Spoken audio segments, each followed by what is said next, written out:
Welcome. Before we uncover this shocking true story, tell me where you're watching from, and make sure to subscribe because a tremendous amount of work went into digging up the real events behind this haunting tale. Today, we explore the life of Kafele Nzinga, a slave from Angola whose story was deliberately erased from history, a story of courage, suffering, and secrets that powerful people tried to hide. Kafele Nzinga's early life in Angola was marked by both cultural richness and the looming shadow of conflict. Born in the mid-18th century into a family that belonged to one of the established communities along the Kwanza River, Kafele's childhood was initially filled with the rhythm of daily life, learning the customs of his people, the oral histories passed down through generations, and the basic skills needed to survive and thrive in his environment.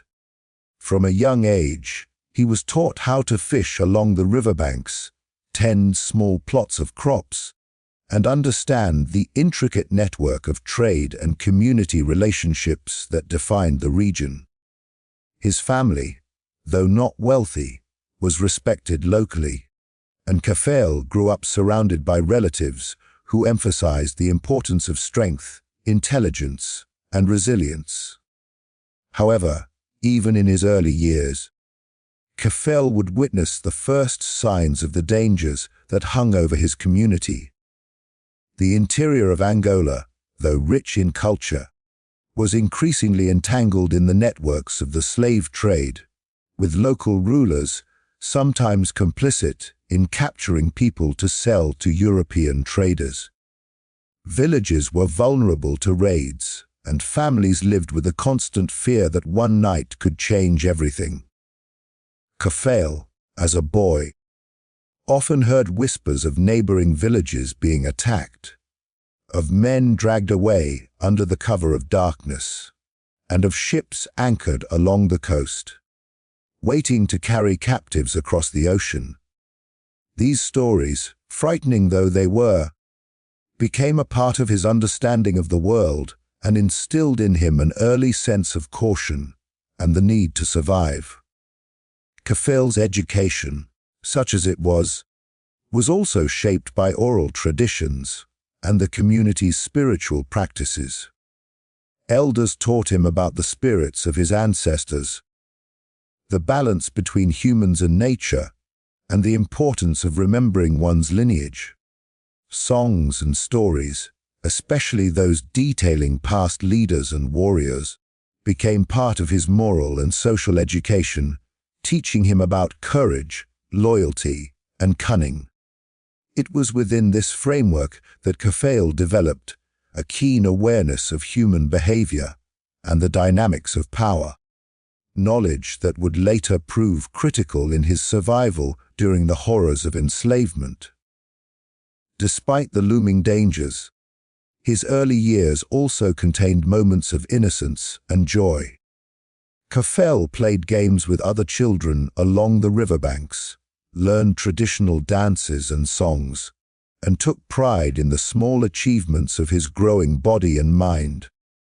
Hunting, fishing, and learning the skills of crafting tools and shelter were both practical and rites of passage that instilled in him resilience and patience.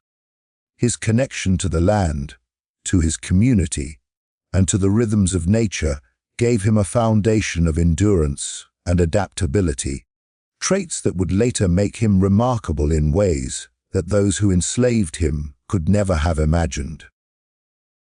Tragically, this period of relative peace came to an abrupt end when raiders struck his village.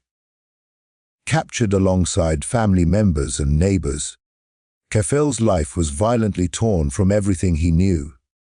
But the lessons, values, and physical skills he had acquired during his early years became the bedrock upon which he would rely to endure the horrors ahead.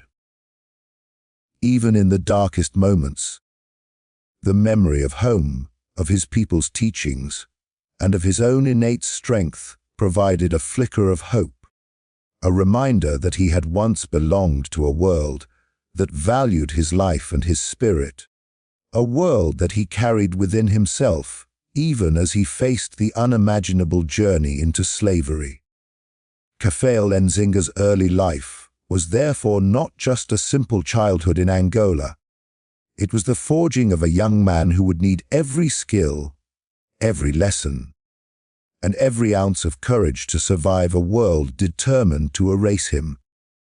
The innocence of play, the teachings of elders, the closeness of his family, and the connection to his homeland created the foundation for a resilience that could not be broken, even when he was uprooted and thrust into the horrors of the transatlantic slave trade. It is this early life, full of both beauty and foreboding, that shaped Kafele into someone whose story would later challenge the very history that sought to hide him. The brutal journey through the transatlantic slave trade was the first test of Kafele Nzinga's endurance and spirit, and it was a trial unlike anything he had ever imagined during his life in Angola. After being captured during a violent raid on his village, Kafele, along with dozens of others, was forced to march for days under the scorching sun. The captives were tightly bound together with ropes and chains, their movements restricted, and their cries for mercy often met with the harsh response of their captors. Hunger, exhaustion, and fear became constant companions as they were herded toward the coastal ports, where European slave ships awaited to carry them across the Atlantic.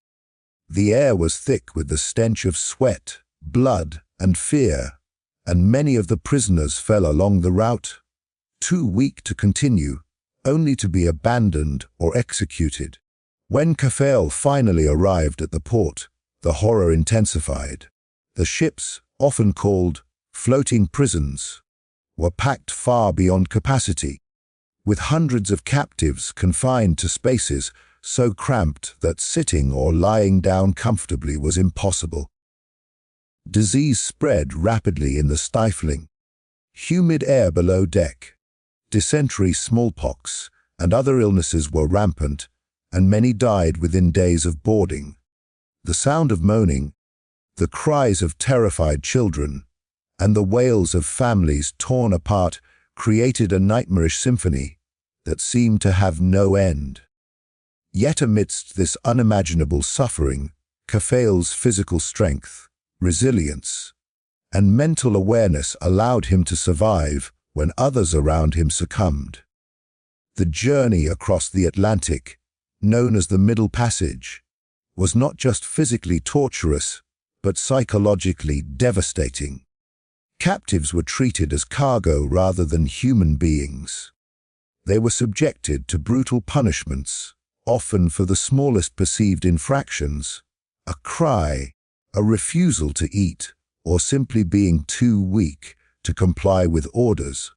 The captains and crew aboard these ships maintained control through fear and violence, using whips, iron collars, and shackles to suppress resistance.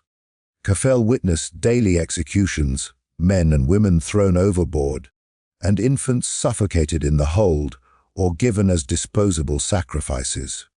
Every day was a struggle not just to survive, but to maintain a sense of identity and humanity amidst the dehumanization.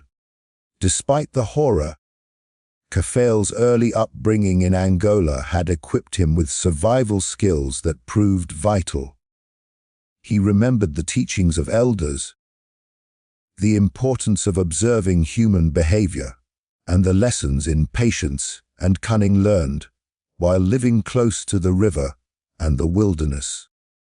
He used these skills to avoid drawing attention from the cruel crew, to protect himself from illness where possible, and to help those near him when he could, all while concealing his own fear. He learned to move subtly, to conserve his strength, and to endure pain and hunger without losing hope. His resilience during this journey was remarkable, and though he was still only a boy, these experiences hardened him into someone who could endure the unimaginable. The Middle Passage also forced Kafele to confront the loss of everything he had known: family, community, and homeland. Many captives mourned openly, and despair was widespread. Kafele's ability to keep his mind focused on survival, rather than surrendering to despair, was crucial. He found small ways to remind himself of home, recalling songs, stories, and rituals he had learned from his elders. These mental exercises allowed him to preserve a part of his identity, even as his captors sought to erase it. After weeks at sea, the survivors finally arrived in the Americas, but freedom was still a distant dream. Kafele, like many others, was sold at auction, examined as if he were livestock, and purchased for labor on a plantation. The horrors of the Middle Passage did not end with arrival. They were compounded by the new reality of enslavement, where he would face years of forced labor, physical punishment, and the complete stripping away of autonomy. Yet, the journey had also shaped him. It had transformed him from a boy who had known village life along the Kwanzaa River into a young man capable of enduring extreme suffering, keenly observing the world around him, and quietly resisting where possible. This journey through the transatlantic slave trade was not just a physical ordeal. It was a crucible that forged Kafele Nzinga's resilience, his mental acuity, and his inner strength. Every day, he was forced to navigate the horrors of human cruelty, the threat of disease and death, and the overwhelming despair of his fellow captives. Yet he survived, and that survival would become the foundation for his later acts of resistance, cunning, and the remarkable story that history would try to hide. In every sense, the Middle Passage was both a death sentence and a trial by fire, a journey that could have ended his life countless times, but instead became the first chapter in the extraordinary saga of Kafele Nzinga. Life as a slave for Kafele Nzinga was a relentless series of physical, emotional, and psychological trials that tested every ounce of his endurance. After being sold at auction in the Americas, he was sent to a plantation where the work was grueling and the punishments unmerciful. From the earliest days, Kafele was forced into labor that demanded strength far beyond his years, clearing fields under the sweltering sun, planting and harvesting crops, and performing endless back-breaking chores. Each day began before sunrise and continued long after the heat of the afternoon had passed, leaving little room for rest or recovery. Every movement was scrutinized, and any sign of slowing down was met with lashings from overseers who took pleasure in cruelty, treating the enslaved as if they were expendable tools rather than human beings. Despite these brutal conditions, Kafele's resilience began to stand out among his fellow captives. He quickly learned to read the moods of his overseers, identifying moments when subtle negotiation, quiet compliance, or careful deception could spare him unnecessary punishment. His physical endurance was matched by an emerging cunning. He observed patterns, memorized routines, and found opportunities to conserve energy, while maintaining the appearance of obedience. This combination of physical stamina and mental acuity allowed him not only to survive, but to retain a fragile sense of self amid the attempts to strip him of identity and dignity. Beyond the work in the fields, the psychological weight of slavery weighed heavily on Kafele. Separation from family, loss of language, and the constant presence of violence created a pervasive atmosphere of fear. Yet Kafele discovered that small acts of subtle resistance could help preserve a sense of agency. Whether it was covertly aiding other enslaved people, hiding scraps of food, or quietly preserving memories of his homeland through stories and songs, he cultivated a private realm in which he remained connected to his heritage. These acts of quiet defiance were critical. They allowed him to maintain an inner life that could not be entirely controlled by his captors. The social dynamics on the plantation added another layer of complexity. Kafele witnessed the harsh hierarchy among the enslaved population itself, where fear sometimes turned neighbor against neighbor and trust was difficult to maintain. Yet within this environment, he built relationships that would be vital to his survival. Bonds formed in shared suffering became networks of support, knowledge, and covert protection. Together, they shared whispered warnings of cruel overseers, tips on avoiding sickness, and knowledge of hidden resources on the plantation. These connections, though fragile, allowed Kafele to navigate the treacherous world around him with greater safety and insight. Kafele also became painfully aware of the arbitrary nature of life and death under slavery. Minor infractions could result in death, while miraculous survivals of serious injury occurred, leaving those around him both awed and fearful. He observed how the enslaved, who were stronger or smarter, could manipulate situations to their advantage, while those who lacked such tools were broken, physically or psychologically, often beyond recovery. Kafele internalized these lessons, understanding that survival was not just about enduring work, but about navigating an intricate web of observation, intuition, and caution. In addition to the oppressive work and constant fear, Kafele had to contend with the moral and spiritual manipulation imposed by his enslavers.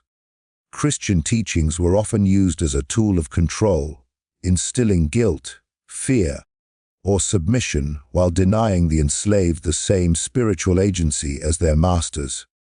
Kafele, however, retained a deep internal connection to the beliefs and practices of his people from Angola. In secret, he preserved the rituals, stories, and songs of his homeland, using them as a means to fortify his mind and spirit against the constant psychological assault. This inner cultural life became a lifeline, a source of hope and identity that no overseer could touch. Over time, Kafele's extraordinary resilience and intelligence began to make him a figure of both fear and admiration. Overseers often found him frustratingly difficult to punish fully, and some among the enslaved looked to him as an example of cunning and strength in the face of oppression. Yet, his life remained defined by constant danger, from the physical toil in the fields to the ever-present threat of brutal discipline. Any misstep could cost him his life, and every day required vigilance, planning, and a careful balancing of survival and self-preservation. Kafele Nzinga's life as a slave was thus a crucible that tested the limits of human endurance. It demanded extraordinary physical strength, mental sharpness, and emotional resilience. His early experiences in Angola had prepared him in part, but nothing could have fully readied him for the magnitude of suffering he would endure in bondage. And yet, despite the relentless oppression, Kafele retained the intelligence, cunning, and sense of self that allowed him to survive. These qualities would later define him, laying the groundwork for acts of defiance and moments of courage that history would try to suppress, but could never erase.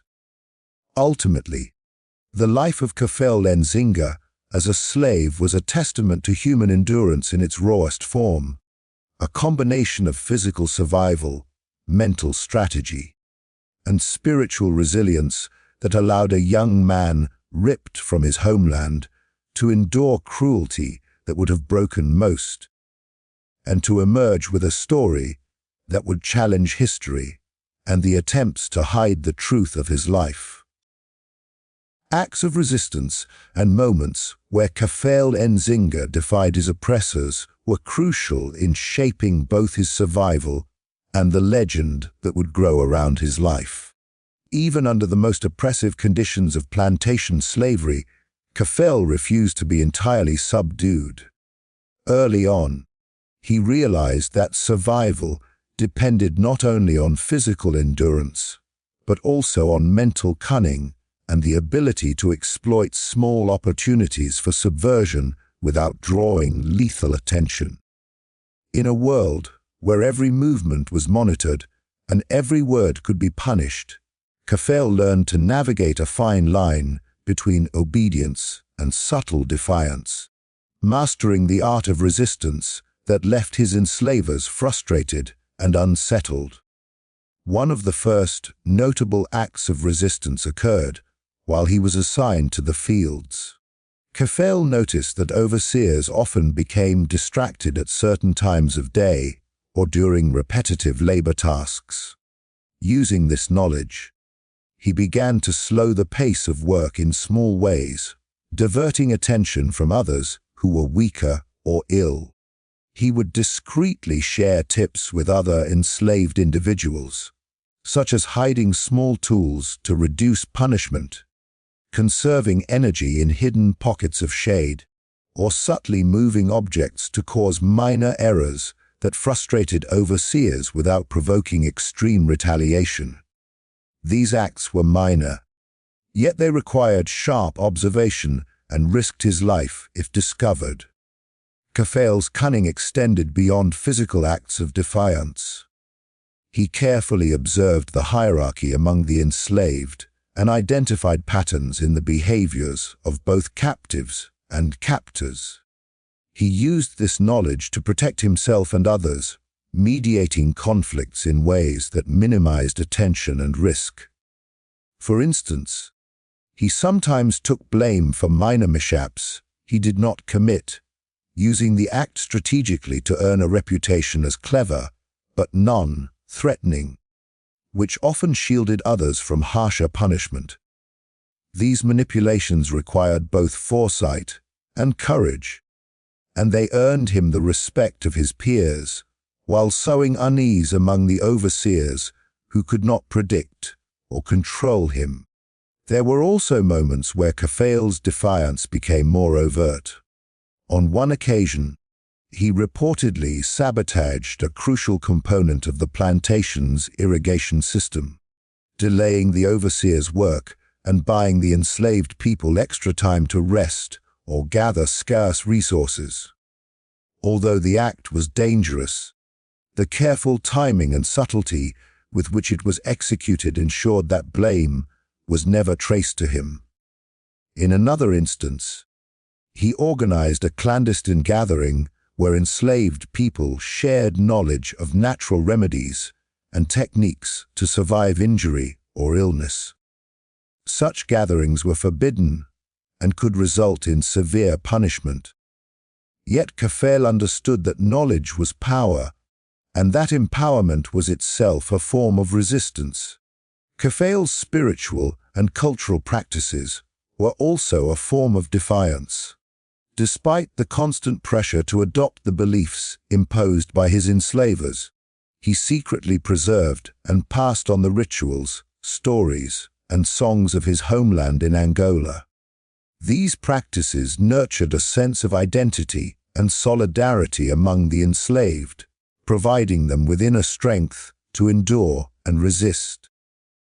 Teaching others to remember their roots and maintain a connection to their heritage was dangerous but deeply subversive, because it fostered mental resilience that could never be fully suppressed by physical control.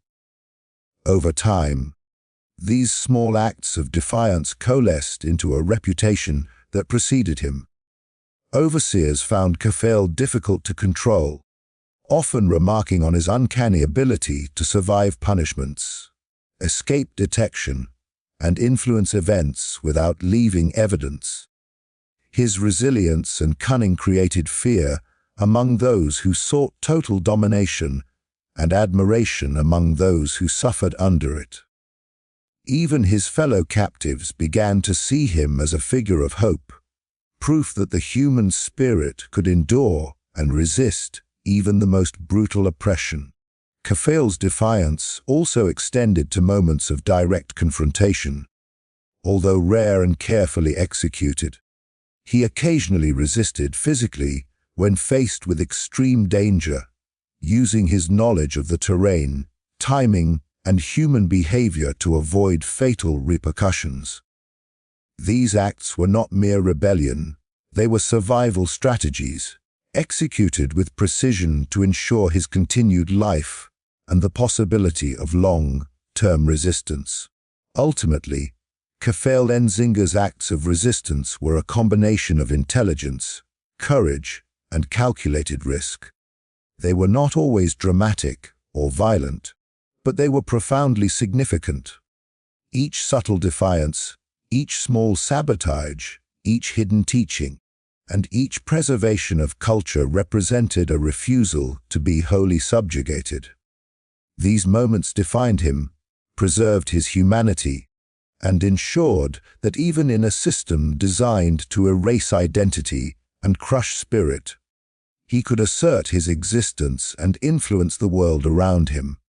Kafele's resistance demonstrated that survival under slavery was not only about enduring physical suffering, but also about maintaining agency, identity, and dignity.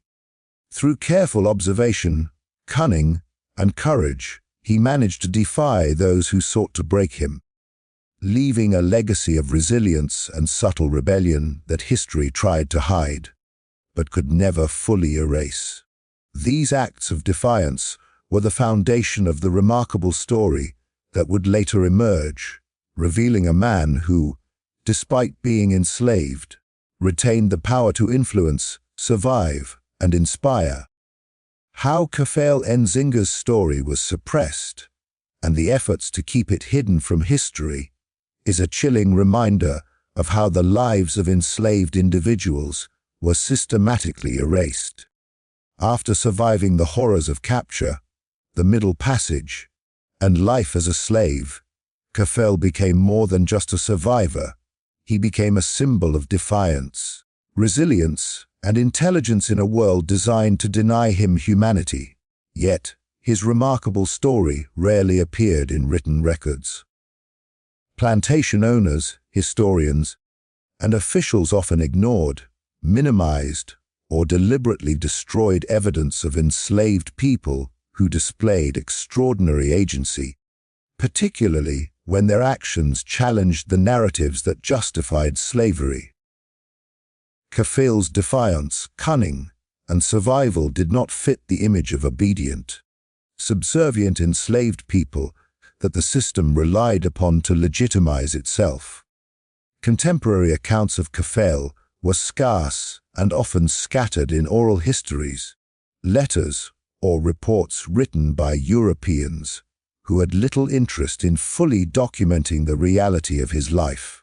Many of these records were filtered through biased perspectives, describing him as troublesome or unusual, without acknowledging his intelligence or resilience.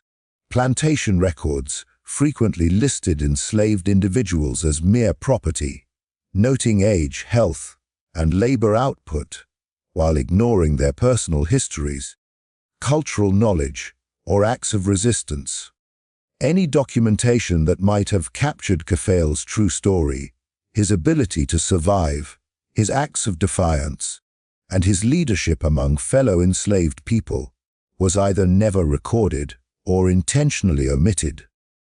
Beyond omissions, there were active efforts to obscure his existence. In some cases, enslavers and colonial officials destroyed evidence of rebellions, escapes, or clever resistance to maintain an appearance of control.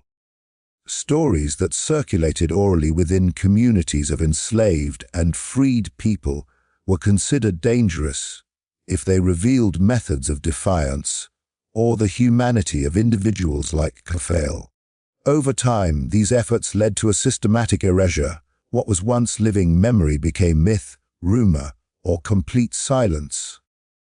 As generations passed, the rich details of Kafele's life were buried under layers of historical bias, plantation propaganda, and the deliberate neglect of historians who prioritized narratives convenient to colonial or pro-slavery ideologies. Even when oral histories survived, they were often met with skepticism or dismissal.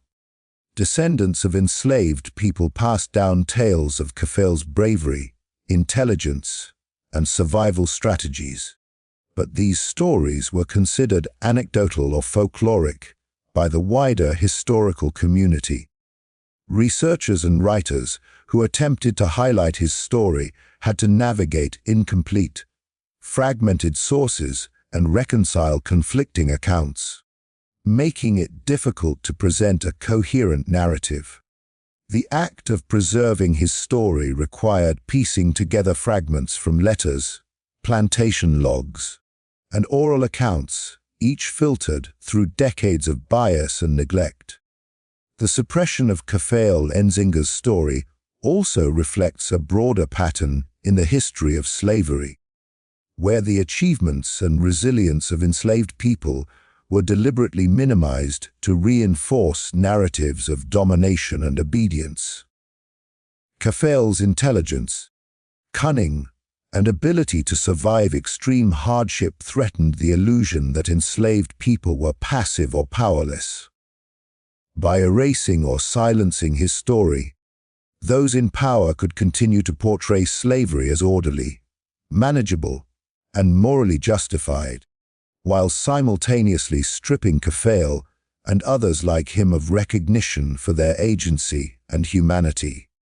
It was not until modern researchers began to explore oral traditions, overlooked documents, and local legends that Kafele's story started to re-emerge. Historians piecing together the narrative had to carefully analyze biased sources, identify subtle references to his actions, and corroborate them with surviving accounts from multiple perspectives. This painstaking work revealed a portrait of a man whose life challenged the social, economic, and moral structures of his time, proving that enslaved individuals were neither passive nor powerless. Kafele Nzinga was not just a survivor. He was a figure whose life embodied resilience, intelligence, and quiet resistance in the face of unimaginable oppression. The efforts to suppress his story were ultimately unsuccessful, though they delayed recognition for generations. Today, scholars, descendants, and communities are reclaiming Kafele's narrative, understanding its importance not only as a personal history, but as a symbol of the broader struggles and resistances of enslaved people. His story challenges us to question whose histories are recorded and preserved, whose voices are heard, and whose lives are deliberately hidden.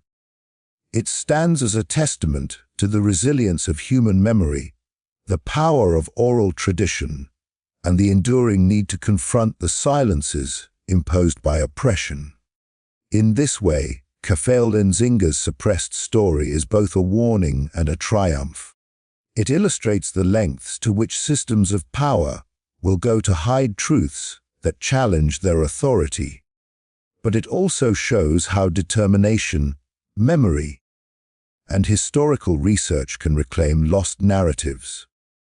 By piecing together the fragments of his life, we not only honor Kafele's experience, but also shed light on the countless others whose stories were intentionally erased.